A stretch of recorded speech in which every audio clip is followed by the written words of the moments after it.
What's happening guys, it's Abhinav from PhoneBunch and this is my review of the OnePlus 3 after using it for about a month now. And by far it's one of my favorite smartphones of 2016.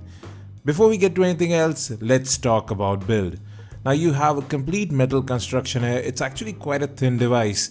The buttons feel excellent, they have good tactile response, and I really got used to the alert slider as well.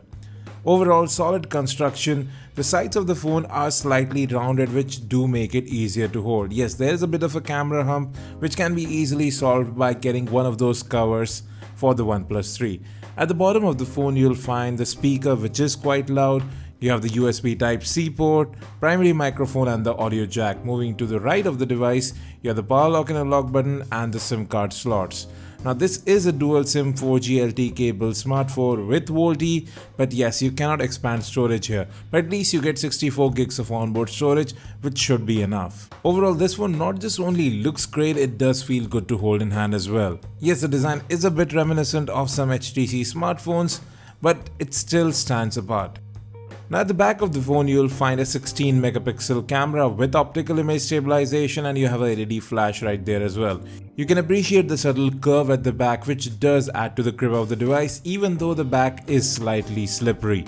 Now in the front you have an 8 megapixel camera, proximity and light sensors and a notification LED as well, which is multicolor.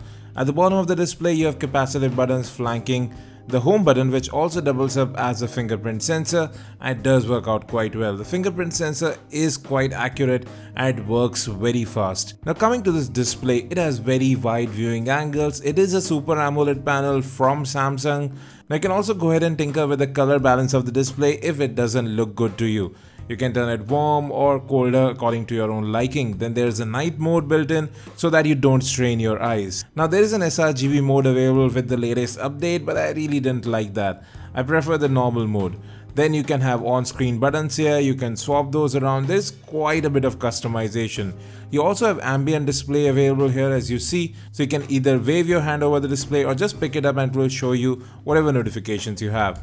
Now network and call quality were also top notch. We didn't have any issues with network reception, and the earpiece as well as the speakerphone were quite loud. They don't rattle at full volume, and noise cancellation also worked well for the most part. Now you also have dual band Wi-Fi AC available here, which is always appreciated. And now you have NFC available as well, which makes the OnePlus 3 ready for contactless payments. Now let's talk about that rear camera. It does take images pretty quickly, focusing is fast for the most part, and then you have a very robust manual mode available where you can control ISO, white balance, shutter speed as well as manually focus in. Now here are some camera samples. When you go outdoors or when you have a lot of light, this camera performs brilliantly. You have that great bokeh effect due to that f2.0 aperture as well. Now when you come indoors, yes, the camera does struggle a bit with focusing and the images do turn out slightly grainy, but only when there is not enough light. Overall, this is still one of the better cameras available in this price segment, apart from last year's LG G4 and the Galaxy S6. But images still tend to have good color reproduction, they are sharp, and the dynamic range here is quite good as well. Now here's a look at OIS or optical image stabilization with the rear camera. You can see it actually works out quite well. We were driving in a car and still the footage was quite stable. Now this is slow motion video. The camera does hunt for focus here, but overall still a very good job. With that, let's come to music playback. Audio quality from both the headset jack and from the speaker is quite good, especially from the headphone jack. Audio sounds fuller, it is louder and it is quite clear. The speakerphone is quite loud as well, it doesn't sound tinny and there is good depth of sound there too. Video playback was again very smooth. We are running on the Snapdragon 820 here and there is 6 gigs of RAM on the device, so you would expect that. And even in general, Oxygen OS blazes through on this phone. There is no bloatware on the device and there is quite a bit of customization baked in. You can customize the launcher.